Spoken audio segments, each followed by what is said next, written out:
l'Égypte était une civilisation nègre et négro-africaine.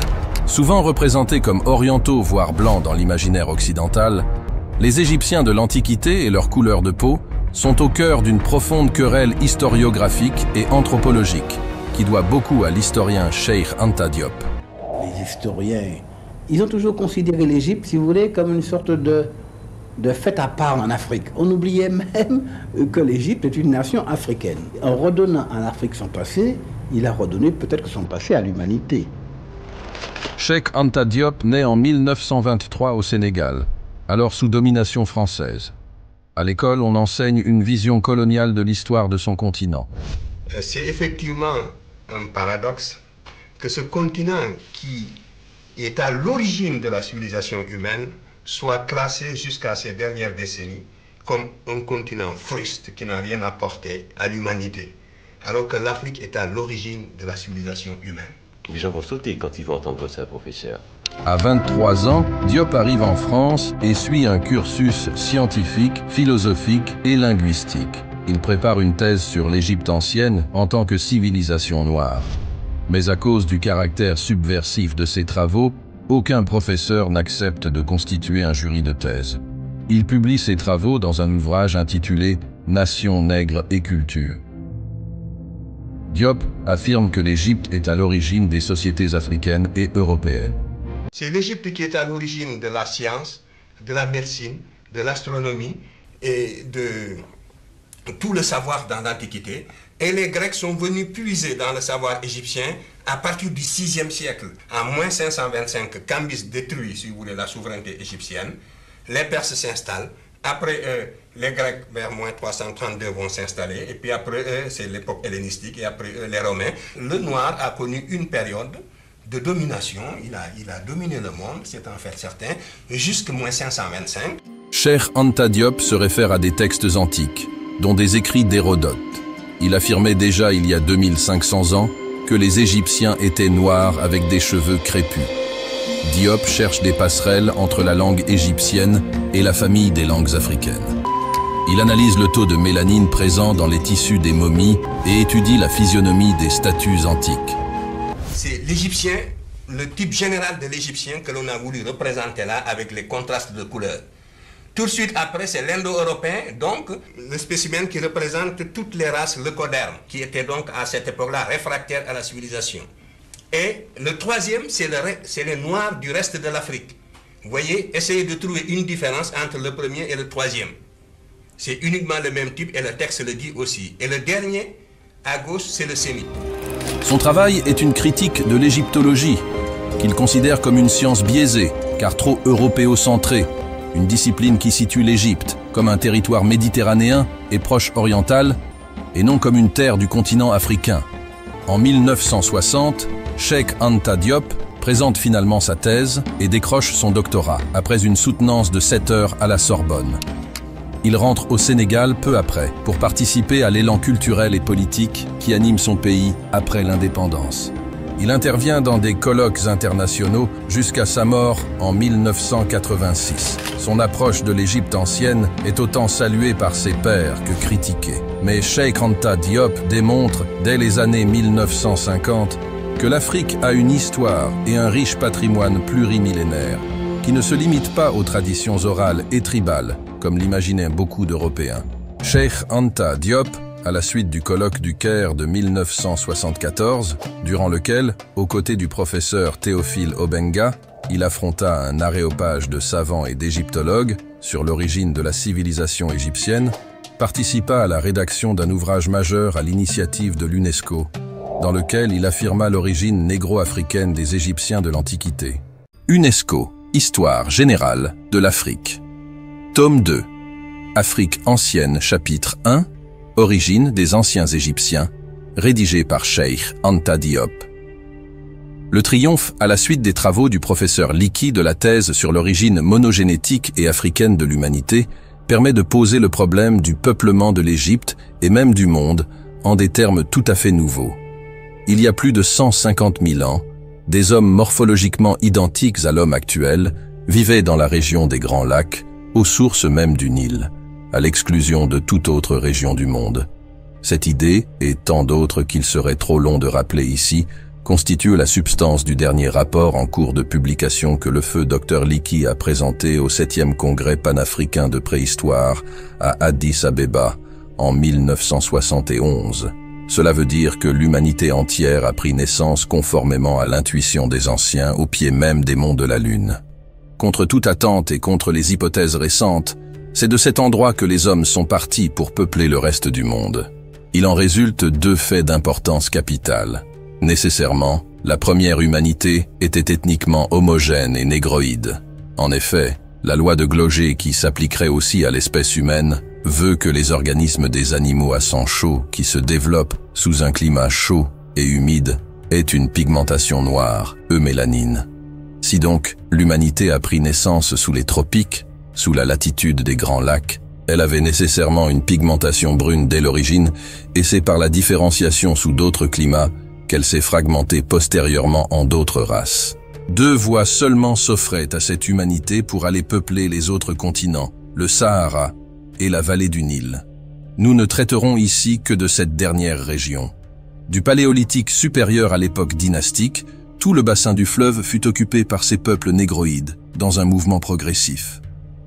Témoignage de l'anthropologie physique relatif à la race des anciens Égyptiens. On pourrait supposer qu'il s'agit d'un problème anthropologique et que par conséquent, les conclusions des anthropologues auraient dissipé tous les doutes par l'apport de vérités certaines et définitives. Il n'en est rien.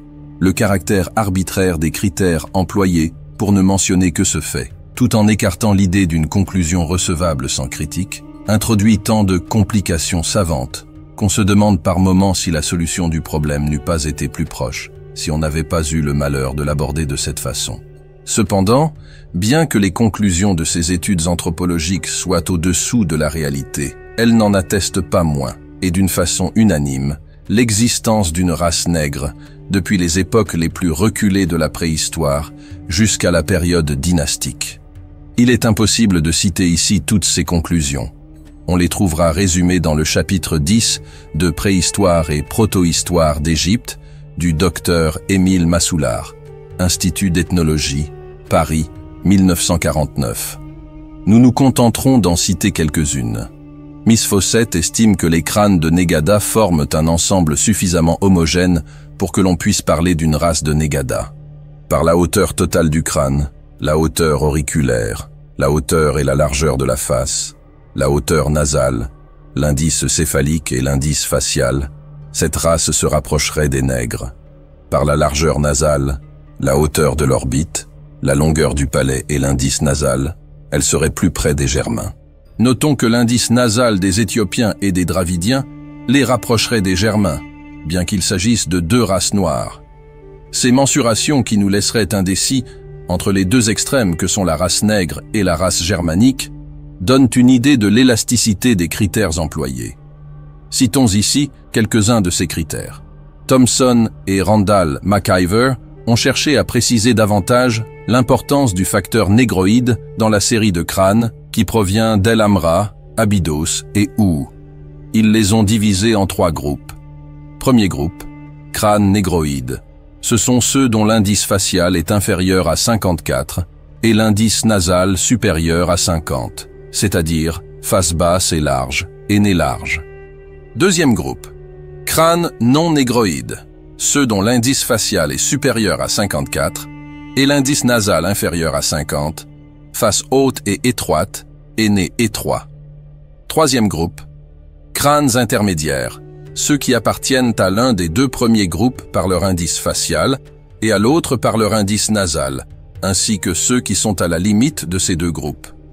La proportion des négroïdes serait, au prédynastique ancien, de 24% chez les hommes et 19% chez les femmes, au prédynastique récent de 25% et 28%. Quiet a contesté la valeur du critérium choisi par Thomson et Randall McIver pour séparer les crânes négroïdes des non-négroïdes. Il estime que si l'on examinait d'après ce même critérium une série quelconque de crânes d'anglais actuels, on en trouverait environ 30% négroïdes. On pourrait faire la remarque inverse de celle de Quiet en disant que si l'on examinait d'après ce même critère les 140 millions de nègres qui vivent aujourd'hui en Afrique noire, un minimum de 100 millions de nègres sortiraient blanchis de ces mensurations. Remarquons d'autre part que la distinction de négroïde, non-négroïde et intermédiaire n'est pas claire. En effet, non-négroïde n'est pas l'équivalent de race blanche et intermédiaire encore moins. Falkenberger a repris l'étude anthropologique de la population égyptienne dans un travail récent où il fait état de 1787 crânes masculins dont l'âge va du prédynastique ancien jusqu'à nos jours. Il distingue 4 groupes principaux. La répartition des crânes prédynastiques entre ces 4 groupes donne les résultats suivants. Pour le prédynastique entier, 36% de négroïdes, 33% de méditerranéens, 11% de cro-magnoïdes et 20% d'individus ne rentrant dans aucun de ces 3 groupes, mais apparentés soit aux cro-magnoïdes, soit aux négroïdes. La proportion des négroïdes est nettement supérieure à celle que Thomson et Randall McKeever ont indiquée et que Keith trouve cependant trop élevée. Les chiffres de Falkenberger correspondent-ils à la réalité? Il ne nous appartient pas d'en décider.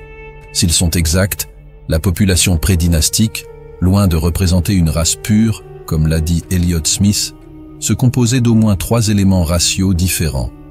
De négroïdes pour plus d'un tiers, de méditerranéens pour un tiers, de cro-magnoïdes pour un dixième et pour un cinquième, d'individus plus ou moins métissés. Ce qu'il faut retenir de toutes ces conclusions, c'est que leur convergence prouve, malgré tout, que le fond de la population égyptienne était nègre à l'époque prédynastique. Elles sont donc incompatibles avec les idées selon lesquelles l'élément nègre ne se serait infiltré en Égypte que tardivement. Au contraire, les faits prouvent que cet élément a été prépondérant du commencement à la fin de l'histoire égyptienne, surtout quand on remarque encore que méditerranéen n'est pas synonyme de race blanche. Il s'agirait plutôt de la race brune ou méditerranéenne d'Elliott Smith. Elliott Smith fait de ces proto-égyptiens un rameau de ce qu'il appelle la race brune, qui n'est autre que la race méditerranéenne ou eurafricaine de Sergi. L'épithète brune ici concerne la peau et n'est que l'euphémisme de nègre. On voit donc que c'est la totalité de la population égyptienne qui était nègre, à part une infiltration d'éléments nomades blancs à l'époque proto-dynastique. L'étude de Petrie sur la race égyptienne révèle une immense possibilité de classification qui ne manque pas de surprendre le lecteur. Petrie a néanmoins publié une étude sur les races de l'Égypte au pré-dynastique et au proto-dynastique où il n'est fait état que des représentations. Il distingue, outre la race stéatopigienne, 6 types différents. Le type aquilin, caractéristique d'une race libyenne à peau blanche, le type à barbe tressée, qui appartient à une race d'envahisseurs venus peut-être des bords de la mer Rouge, le type à nez pointu, venu sans doute du désert arabique, le type à nez droit, titled nose, originaire de la Moyenne-Égypte, le type à barbe projetée en avant, venu de la Basse-Égypte, le type à cloison nasale droite, originaire de la Haute-Égypte. D'après les représentations, il y aurait donc eu en Égypte, aux époques considérées, 7 types raciaux différents. On verra dans les pages suivantes que l'étude des squelettes ne semble guère autoriser de telles conclusions. Cette classification donne une idée de la gratuité des critères employés pour déterminer la race égyptienne. Quoi qu'il en soit, on voit que l'anthropologie est loin d'avoir établi l'existence d'une race égyptienne blanche. Elle tendrait même à établir le contraire. Cependant, dans les manuels courants, le problème est supprimé. Le plus souvent, on tranche. On affirme catégoriquement que les Égyptiens étaient en des blancs. Tous les honnêtes profanes ont alors l'impression qu'une telle affirmation doit nécessairement s'appuyer sur des travaux solides, antérieurement établis, alors qu'il n'en est rien, comme le montre tout ce qui précède. C'est ainsi qu'on a faussé l'esprit de tant de générations. Beaucoup d'auteurs tournent aujourd'hui la difficulté en parlant de blancs à peau rouge et de blancs à peau noire, sans que leur bon sens cartésien soit choqué. L'Afrique est, dans la bouche des Grecs, la Libye, expression déjà impropre puisqu'on y compte bien d'autres peuples que les 10 Libyens, lesquels figurent parmi les Blancs de la périphérie septentrionale, ou si l'on veut méditerranéenne, et distincts, à ce titre, pour un grand nombre de fractions, des Blancs à peau brune ou rouge, les Égyptiens.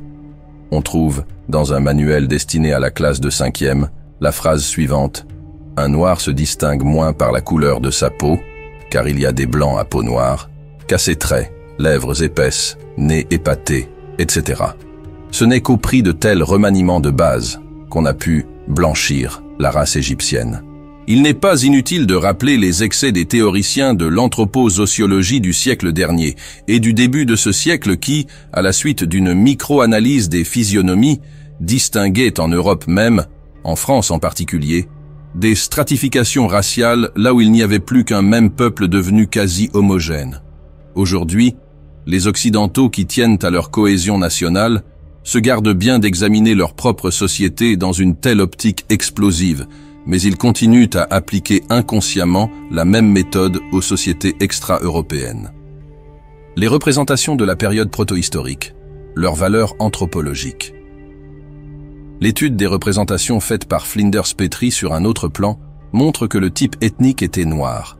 D'après cet auteur, il s'agit du peuple des Anous, dont le nom attesté dès cette époque est toujours écrit avec 3 colonnes sur les rares inscriptions de la fin du 4e millénaire avant notre ère. Les ressortissants sont toujours représentés avec des attributs incontestables de chef qu'on chercherait en vain sur les rares représentations des autres races qui apparaissent toutes comme des éléments étrangers asservis, arrivés dans la vallée par infiltration. Le roi Scorpion appartenait à la race précédente des Anous. D'ailleurs, il adorait Mine et Seth. On verra ci-dessous que Mine, comme les principaux dieux égyptiens, était appelé dans la tradition égyptienne même le Grand Nègre.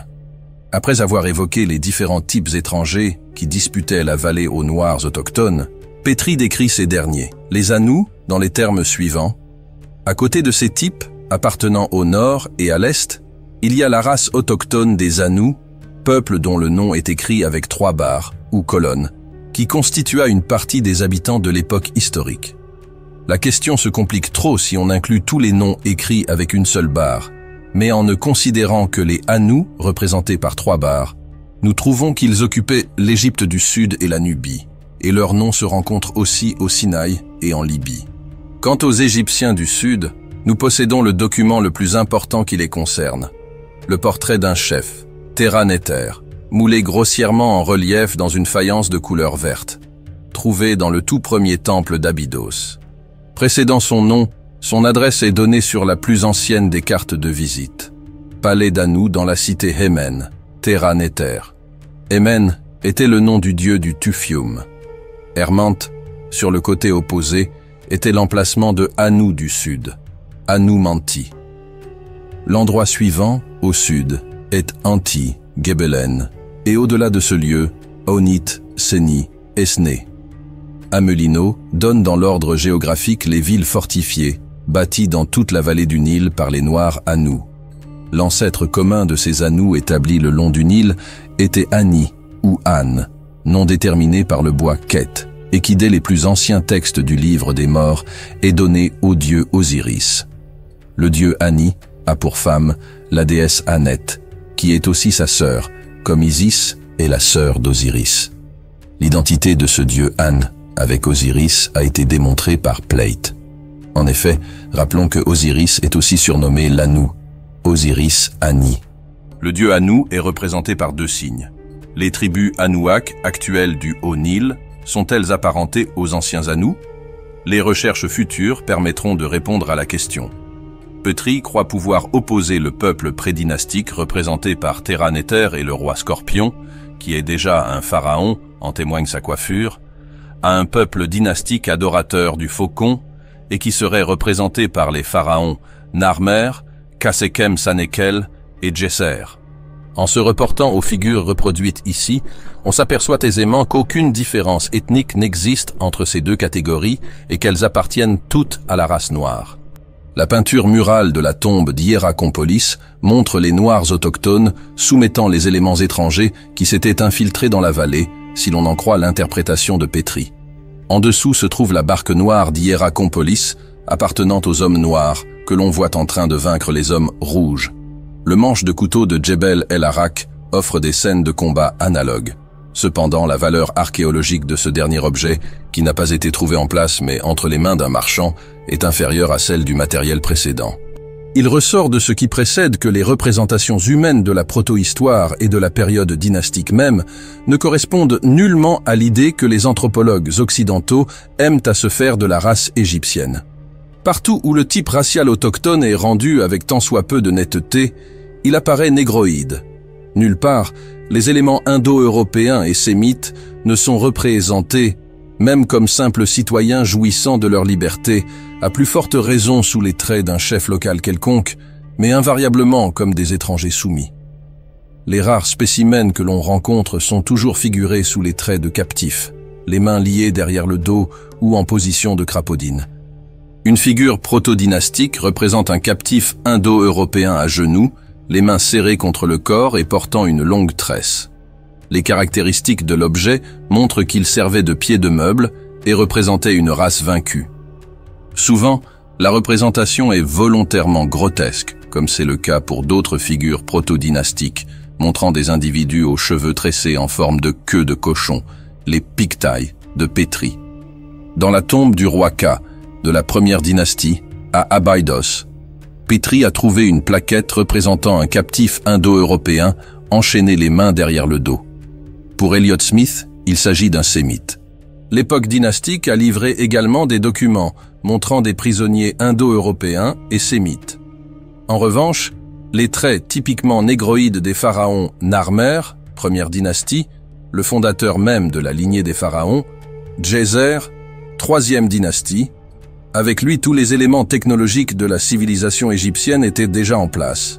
Khéops, le constructeur même de la grande pyramide, type camerounais, Mentuhotep, le fondateur de la 11e dynastie, teint noir foncé, Sésostris Ier, la reine Amosis Nefertari et Aménophis Ier montrent que toutes les classes de la société égyptienne appartenaient à la même race noire. Nous avons reproduit à dessein les documents représentant les types indo-européens et sémites pour les opposer aux différentes physionomies des pharaons noirs et pour bien montrer que ces deux types sont radicalement absents dans toute la lignée des pharaons, si l'on exclut les dynasties étrangères libyennes et ptolémaïques. On a l'habitude d'opposer les négresses de la tombe de Horemheb au type égyptien. Cette opposition est purement factice, elle est sociale et non ethnique. Il existe autant de différences entre une aristocrate sénégalaise de Dakar et ses anciennes paysannes africaines aux mains calleuses, aux extrémités anguleuses, qu'entre elles et une aristocrate égyptienne des anciennes villes. Il existe deux variantes de la race noire. Les noirs à cheveux lisses, représentés en Asie par les Dravidiens et en Afrique par les Nubiens et les Toubous ou Teda.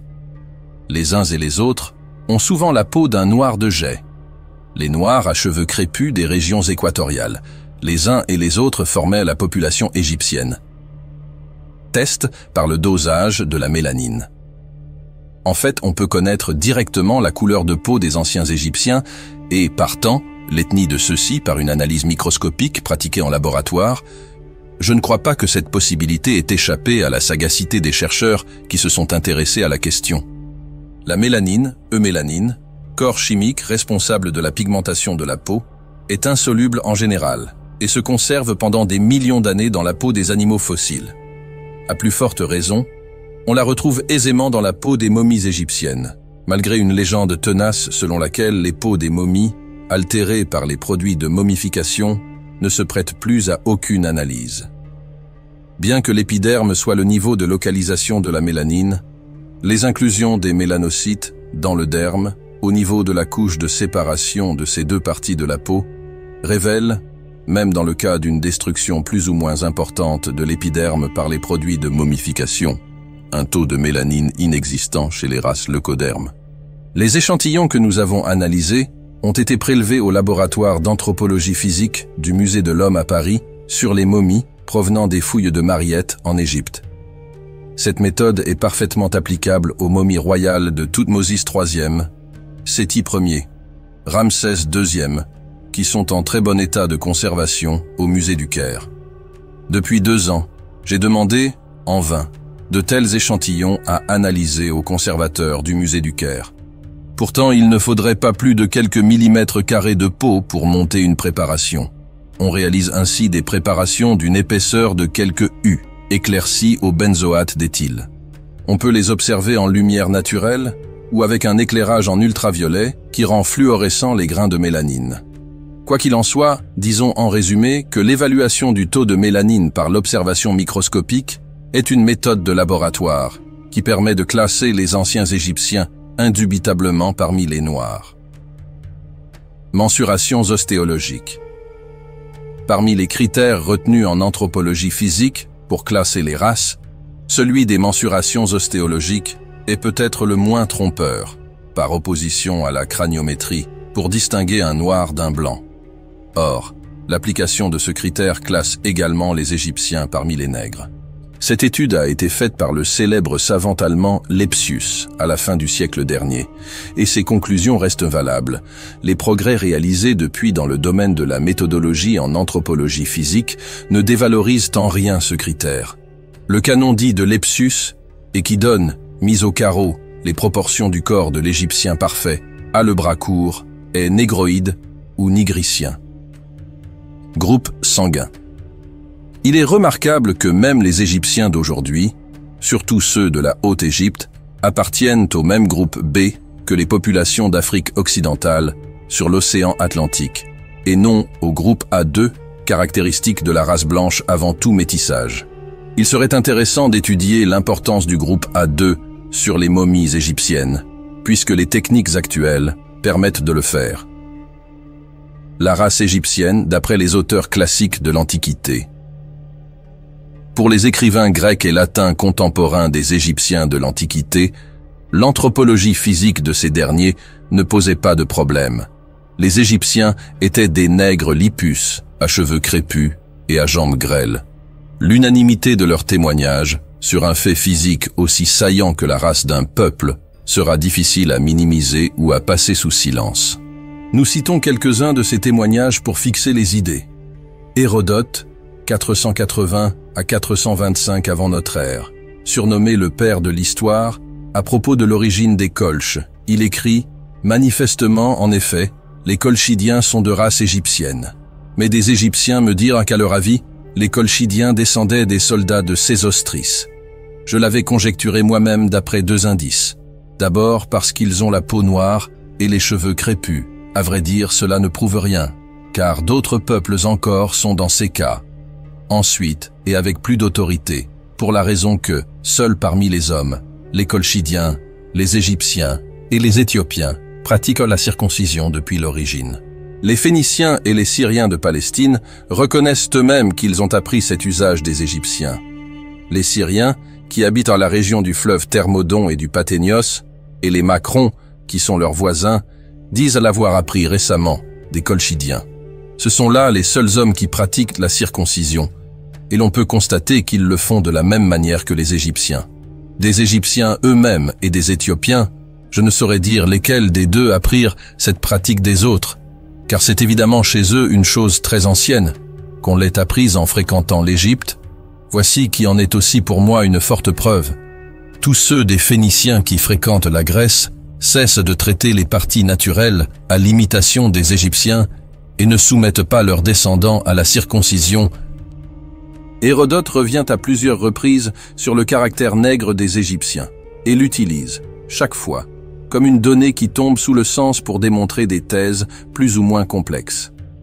Ainsi, pour prouver que l'oracle grec de la ville de Dodone, en Épire, est d'origine égyptienne, il donnera entre autres arguments. Et lorsqu'ils ajoutent que cette colombe était noire, ils nous donnent à entendre que cette femme était égyptienne. Les colombes en question symbolisent deux femmes égyptiennes qui auraient été enlevées de Thèbes en Égypte pour fonder les oracles de Dodone en Grèce et de Libye. Hérodote ne partageait pas l'opinion d'Anaxagore, selon laquelle la fonte des neiges sur les hauts sommets de l'Éthiopie était à l'origine des crues du Nil. Il s'appuyait sur le fait qu'il ne pleut ni ne neige en Égypte et que la chaleur y rend les hommes noirs. Aristote, 389 à 322 avant notre ère, savant, philosophe, précepteur d'Alexandre le Grand, dans un de ses ouvrages mineurs, a tenté d'établir avec une naïveté inattendue une corrélation entre le physique et le moral de l'être et nous a laissé un témoignage sur la race égyptienne et éthiopienne qui confirme les dépositions d'Hérodote. ceux qui sont trop noirs sont couards. Ceci s'applique aux Égyptiens et aux Éthiopiens. Mais ceux qui sont excessivement blancs sont également couards, mais la complexion qui correspond au courage est entre les deux. Lucien, 125 à 190 de notre ère, écrivain grec, son témoignage est aussi explicite que les deux précédents. Il met en scène deux Grecs, Licinus et Timolos, entre lesquels s'instaure un dialogue. Licinus décrivant un jeune Égyptien. Ce garçon n'est pas seulement noir, mais il est lipu aussi et a les jambes trop grêles. Ses cheveux ramassés derrière en une tresse montrent qu'il n'est pas de condition libre. Timolos dit « Ceci est le signe d'une très haute naissance en Égypte.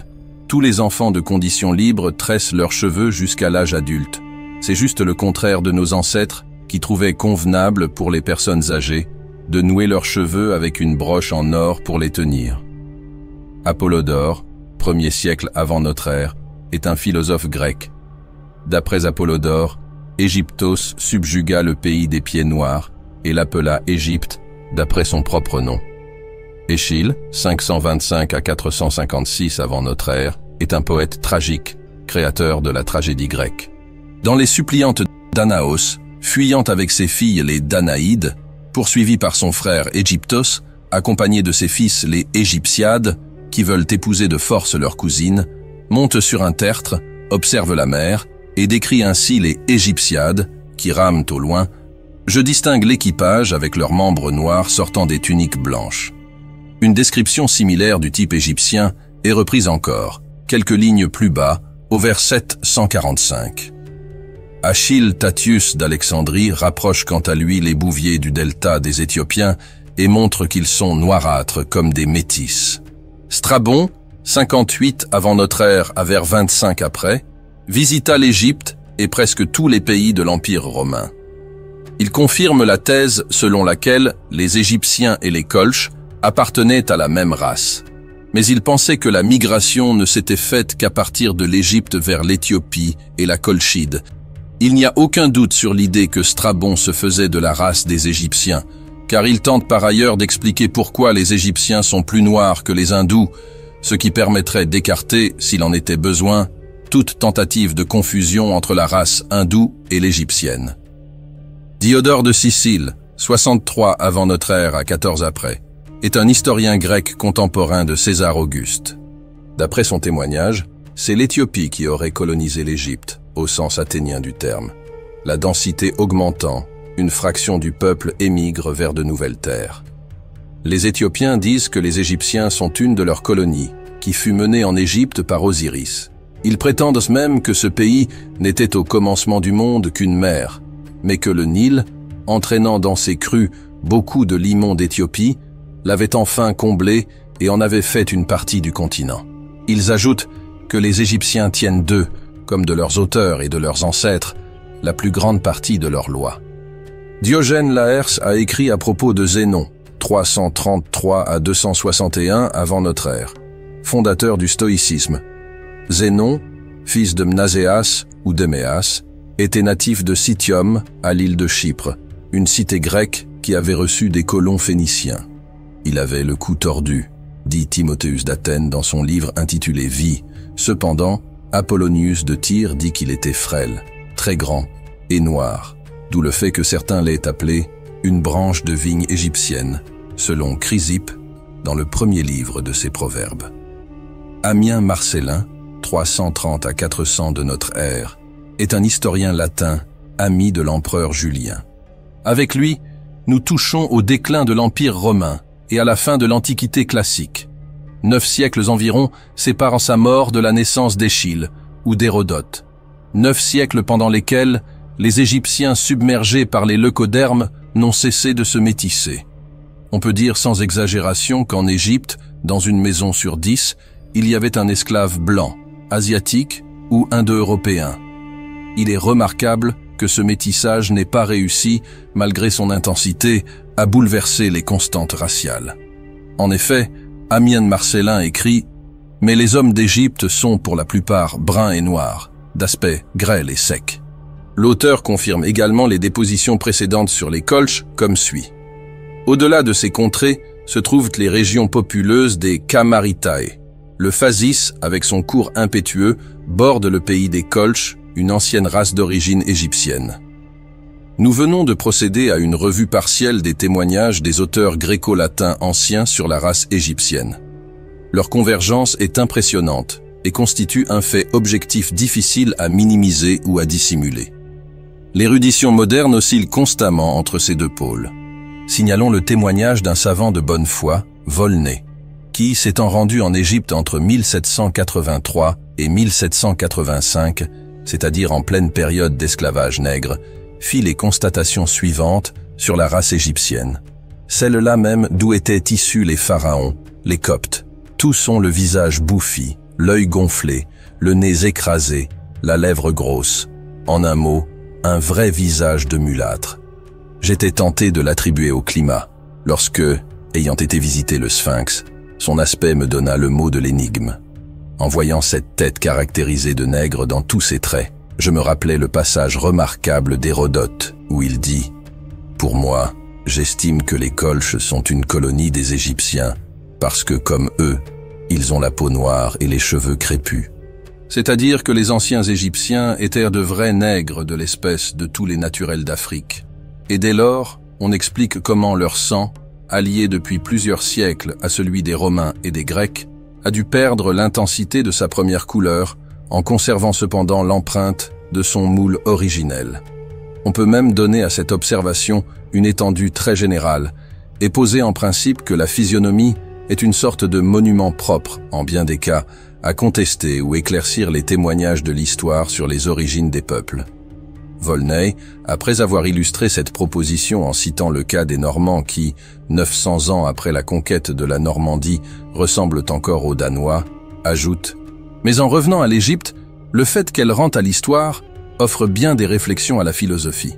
Quel sujet de méditation, de voir la barbarie et l'ignorance actuelle des Coptes issus de l'alliance du génie profond des Égyptiens et de l'esprit brillant des Grecs, de penser que cette race d'hommes noirs, aujourd'hui notre esclave, est l'objet de notre mépris, et celle-là même à qui nous devons nos arts, nos sciences, et jusqu'à l'usage de la parole, d'imaginer, enfin, que c'est au milieu des peuples qui se disent les plus amis de la liberté, de l'humanité, que l'on a sanctionné le plus barbare des esclavages, et mis en problème si les hommes noirs ont une intelligence de l'espèce de celle des hommes blancs. À cette déposition de Volney, Champollion Figeac, frère de Champollion le Jeune, répliquera dans les termes suivants « La peau noire et les cheveux crépus, ces deux qualités physiques ne suffisent pas pour caractériser la race nègre, et la conclusion de Volney, relative à l'origine nègre de l'ancienne population égyptienne, est évidemment forcée et inadmissible. Être noir de la tête aux pieds et avoir les cheveux crépus, cela ne suffit pas pour être un nègre. » On voit ainsi à quel type d'argumentation spécieuse l'égyptologie a dû recourir dès sa naissance. Certains spécialistes soutiennent que Volney a voulu placer le débat sur un terrain philosophique, mais qu'on le relise, Volney ne fait que tirer les conséquences de faits bruts matériels qui s'imposent à ses yeux et à sa conscience comme une évidence. Les Égyptiens, vus par eux-mêmes. Il n'est pas superflu d'interroger les principaux intéressés. Comment les Égyptiens anciens se voyaient-ils eux-mêmes? Dans quelle catégorie ethnique se classaient-ils? Comment se désignaient-ils? La langue et la littérature léguées par les Égyptiens de l'époque pharaonique fournissent des réponses explicites à ces questions que les savants ne peuvent pas s'empêcher de minimiser, de déformer ou d'interpréter. Les Égyptiens n'avaient qu'un terme pour se désigner eux-mêmes, KMT, qui veut dire « les nègres » littéralement. C'est le terme le plus fort qui existe en langue pharaonique pour indiquer la noirceur. Il est de ce fait écrit avec un hiéroglyphe qui représente un bout de bois qui a charbonné et non des écailles de crocodile. Ce mot est l'origine étymologique de la fameuse racine kamite qui a proliféré dans la littérature anthropologique moderne. La racine biblique kam en dériverait. Il a fallu donc faire subir au fait une distorsion pour qu'il puisse signifier aujourd'hui blanc dans la langue des savants, alors que, dans la langue pharaonique mère qui lui a donné naissance, il signifiait noir, charbon. Dans la langue égyptienne, on forme un collectif à partir d'un adjectif ou d'un substantif en les mettant au féminin singulier. Le mot KMT a été formé de la sorte à partir de l'adjectif KM, qui veut dire noir. Il signifie donc, rigoureusement, les nègres et pour le moins, les noirs.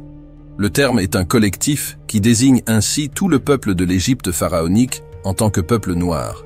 En d'autres termes, sur le plan purement grammatical, si l'on veut désigner les nègres dans la langue pharaonique, on ne peut pas user d'un autre mot que celui-là même que les Égyptiens utilisaient pour se désigner.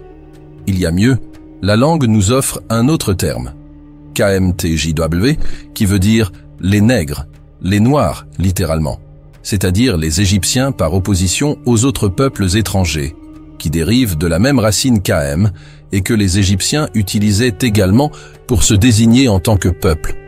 Ce sont là les deux seuls adjectifs nationaux que les Égyptiens employaient pour se désigner et qui tous signifient nègre ou noir dans la langue pharaonique. Les spécialistes ne les citent presque jamais, ou alors c'est pour les traduire par des euphémismes comme les Égyptiens, en passant complètement sous silence le sens étymologique.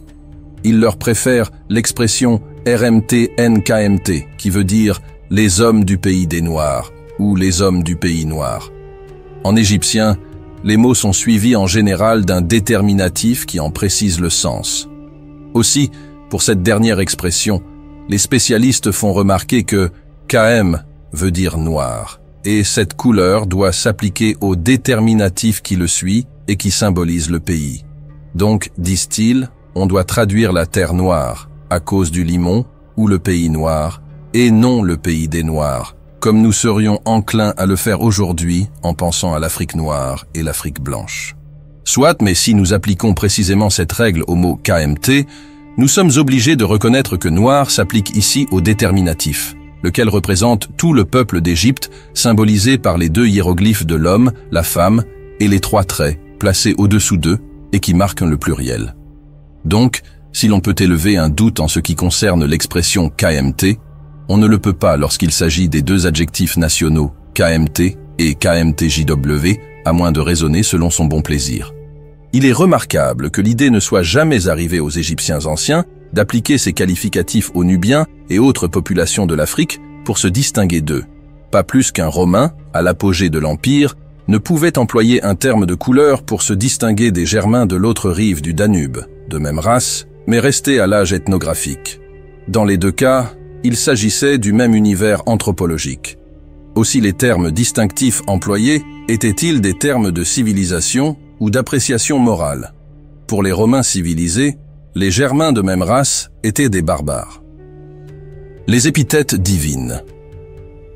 Noir ou nègre est l'épithète divine qui qualifie invariablement les principaux dieux bienfaiteurs d'Égypte, tandis que les esprits maléfiques ont pour épithète Déret, qui veut dire rouge. Et nous savons que, dans l'esprit des Africains, ce terme désigne les nations blanches. Il est à peu près certain qu'il en était ainsi en Égypte. Mais je voudrais m'en tenir ici aux faits les moins discutables. Voici les surnoms. KMWR, qui veut dire le grand noir. C'est le surnom d'Osiris d'Atribis. KMJ, qui veut dire le noir ou le nègre. C'est le titre d'Osiris. KMT, qui veut dire déesse ou la noire. KM qui veut dire noir et était appliqué à Hathor, Apis, Min, Thoth. Set Kemété qui veut dire la femme noire ou Isis. En revanche, Set, le désert stérile, a pour épithète Deshseret qui veut dire le rouge. Les animaux sauvages qu'Horus a combattus pour créer la civilisation sont qualifiés de Deshseret, en particulier l'hippopotame. De même, les êtres maléfiques, anéantis par Thoth, sont des Deshseret JW, ce qui veut dire les rouges. Et ce terme est l'opposé grammatical de KMTJW et est construit selon la même règle. Témoignage de la Bible. D'après la Bible, les fils de Cham furent Cush, Mitzraïn, c'est-à-dire l'Égypte, Put et Canaan. Les fils de Cush, Saba, Havila, Sabta, Raéma et Sapteka. D'une façon générale, toute la tradition sémite, juive et arabe, classe l'Égypte ancienne parmi les pays des Noirs. L'importance de ces dépositions ne peut être ignorée, car il s'agit de peuples qui ont vécu côte à côte et parfois en symbiose, comme les Juifs avec les anciens Égyptiens, et qui n'ont aucun intérêt à présenter ceux-ci sous un faux jour ethnique. L'idée d'une interprétation erronée des faits ne saurait être retenue non plus. Données culturelles. Parmi les innombrables faits culturels identiques recensés en Égypte et dans le monde africain noir actuel, nous ne retiendrons que la circoncision et le totémisme. D'après le passage d'Hérodote cité ci-dessus, la circoncision est d'origine africaine. L'archéologie a donné raison aux pères de l'histoire, car Elliott Smith a pu constater par l'examen des cadavres bien conservés que les Égyptiens étaient circoncis dès la protohistoire, c'est-à-dire antérieurement à 4000 avant notre ère. Le totémisme égyptien est resté vivace jusqu'à l'époque romaine. Plutarque le mentionne également. Les études d'Amelino, Lorette, Moret, Adolphe Reynac ont démontré l'existence évidente d'un totémisme égyptien contre les défenseurs de la thèse d'une zoolatrie. Si l'on réduit la notion de totem à celle d'un fétiche, généralement animal, représentant d'une espèce avec laquelle la tribu se croit apparentée et avec laquelle elle renouvelle périodiquement son alliance, fétiche qu'elle porte à la guerre comme enseigne, si l'on accepte cette définition minimale mais suffisante du totem, on peut dire qu'en nul pays le totémisme n'a eu des destinées aussi brillantes qu'en Égypte. Nulle part, sans doute, on ne pourrait mieux l'étudier. Parenté linguistique. Le Wolof, langue sénégalaise parlée dans l'extrême ouest africain sur l'océan Atlantique, est peut-être aussi proche de l'égyptien ancien que le copte. Une étude exhaustive consacrée à cette question vient d'être faite. Nous n'en présenterons ici que quelques éléments de nature à montrer que la parenté entre l'égyptien ancien et les langues africaines n'est pas un fait hypothétique, mais une évidence que l'érudition moderne n'a pas la possibilité d'écarter. On verra qu'il s'agit d'une parenté généalogique. Démonstratifs égyptiens et wolofs. Nous avons les correspondances suivantes entre les formes verbales avec identité ou similitude de sens. Toutes les formes verbales égyptiennes, à l'exception de 2, sont aussi attestées en wolof. Ces correspondances phonétiques ne relèvent ni de l'affinité élémentaire ni de loi générale de l'esprit humain, car elles sont des correspondances régulières de faits singuliers, vérifient un système entier, celui des démonstratifs dans les 2 langues et celui des formes verbales. C'est en appliquant de pareilles lois que l'on a pu démontrer l'existence de la famille linguistique indo-européenne. On pourrait pousser la comparaison et constater que la plupart des phonèmes restent inchangés d'une langue à l'autre. Cependant, il est encore prématuré de parler de l'entourage vocalique des phonèmes égyptiens avec précision. Mais la voie est ouverte pour la redécouverte du vocalisme de l'égyptien ancien à partir du comparatisme avec les langues africaines. Conclusion. La structure de la royauté africaine, avec la mise à mort réelle ou symbolique du roi, après un temps variable de règne oscillant autour d'une 8aine d'années, correspond à la cérémonie de régénération du pharaon par le truchement de la fête Sed. De même, le rite de la circoncision, le totémisme, les cosmogonies, l'architecture, les instruments de musique, etc., de l'Afrique noire, renvoient à l'Égypte. L'Antiquité égyptienne est à la culture africaine, ce que l'Antiquité gréco-latine est à la culture occidentale. La constitution d'un corps de sciences humaines africaines devra partir de ce fait. On comprend combien il est délicat de rédiger un pareil chapitre dans un ouvrage comme celui-ci, où l'usage des euphémismes et des compromis est de règle. Aussi, plutôt que de sacrifier la vérité scientifique, nous avions pris soin de proposer 3 préalables à la rédaction de ce volume, qui furent tous acceptés lors de la séance plénière de 1971. La réalisation des 2 premiers correspond à la tenue du colloque du Caire du 28 janvier au 3 février 1974. Qu'il me soit permis de rappeler certains passages du rapport du colloque. S'agissant de la répartition conventionnelle en parts égales de la population égyptienne entre noirs, blancs et métis, après une discussion approfondie, le professeur Vercouter, qui fut chargé par l'UNESCO de rédiger le rapport d'introduction, reconnut que l'idée est insoutenable. le professeur Vercouter est d'accord pour renoncer aux estimations en pourcentage qui ne signifient rien, aucun élément statistique indiscutable ne permettant de les fixer. Concernant la culture égyptienne, le professeur Vercouter rappelle que, pour lui, l'Égypte est africaine dans son écriture, dans sa culture et dans sa manière de penser. Le professeur Leclan reconnaît ce même caractère africain à l'Égypte dans son tempérament et dans sa manière de penser. Dans le domaine linguistique, le rapport constate. Sur ce point, à la différence des précédents, l'accord entre les participants s'est révélé large. Les éléments du rapport du professeur Diop et le rapport du professeur Obenga ont été considérés comme très constructifs. De même, le colloque a rejeté la thèse selon laquelle l'égyptien pharaonique serait une langue sémitique. Plus largement, le professeur Sauneron souligne l'intérêt de la méthode proposée par le professeur Obenga après le professeur Diop. L'égyptien est une langue utilisée durant au moins 4500 ans. L'Égypte étant placée au point de convergence d'influences extérieures, il est normal que des emprunts aient été faits à des langues étrangères. Mais il s'agit de quelques centaines de racines sémitiques par rapport à plusieurs milliers de mots. L'égyptien ne peut être isolé de son contexte africain, et le sémitique ne rend pas compte de sa naissance. Il est donc légitime de lui trouver des parents ou des cousins en Afrique. La parenté génétique, c'est-à-dire non accidentelle, entre l'égyptien et les langues africaines est reconnue. Le professeur Sauneron, après avoir noté l'intérêt de la méthode utilisée, puisque la parenté en ancien égyptien et en wolof, des pronoms suffixes à la troisième personne du singulier, ne peut être un accident, souhaite qu'un effort soit fait pour reconstituer une langue paléo-africaine à partir des langues actuelles.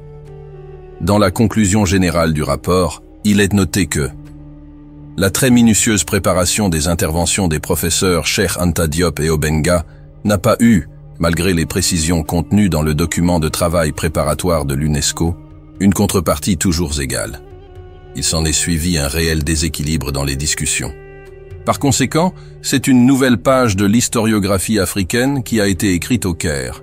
Le colloque avait recommandé des études complémentaires sur la notion de race. Celles-ci sont faites depuis, mais n'apportent rien de nouveau au débat historique. Elles nous disent que la génétique et la biologie moléculaire ne reconnaissent que l'existence des populations. La notion de race, elle, n'ayant plus de sens. Pourtant, dès qu'il s'agit de la transmission d'une tare héréditaire, la notion de race, au sens le plus classique du terme, revêt de nouveau un sens, car la génétique nous apprend que l'anémie falciforme ne frappe que les Noirs. La vérité est que tous ces anthropologues ont déjà tiré au fond d'eux-mêmes les conséquences du triomphe de la thèse monogénétique de l'humanité sans oser aller jusqu'à l'explication. Car si l'humanité a pris naissance en Afrique, elle fut nécessairement négroïde avant de blanchir par mutation et adaptation à la fin de la dernière glaciation en Europe, au Paléolithique supérieur.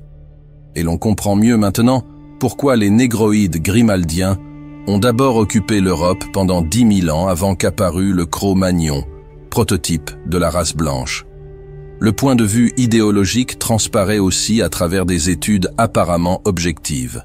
Sur le plan de l'histoire et dans le domaine des relations sociales, c'est le phénotype, c'est-à-dire l'individu, le peuple tel qu'il est perçu, qui est le facteur dominant par opposition au génotype. La génétique d'aujourd'hui nous autorise à imaginer un Zoulou ayant le même génotype que Vorster. Est-ce à dire que l'histoire qui se déroule sous nos yeux va mettre sur un même pied d'égalité les deux phénotypes, c'est-à-dire les deux individus, dans toute l'activité nationale et sociale? Certainement non. L'opposition restera non pas sociale, mais ethnique. Cette étude oblige à réécrire l'histoire universelle dans une perspective plus scientifique en tenant compte de la composante négro-africaine qui fut longtemps prépondérante. Elle rend désormais possible la constitution d'un corps de sciences humaines négro-africaines qui s'appuie sur des bases historiques solides au lieu d'en rester à l'état d'hypothèse. Enfin, s'il est vrai que seule la vérité est révolutionnaire, on peut ajouter que seul le rapprochement opéré sur la base de la vérité est durable. On ne sert pas la cause du progrès humain en jetant un voile pudique sur les faits. La redécouverte du vrai passé des peuples africains doit contribuer non pas à les éloigner les uns des autres, mais à les unir dans la plénitude, à les cimenter du nord au sud du continent, pour les rendre aptes à accomplir ensemble une nouvelle mission historique pour le plus grand bien de l'humanité. Et cela est conforme à l'idéal de l'UNESCO.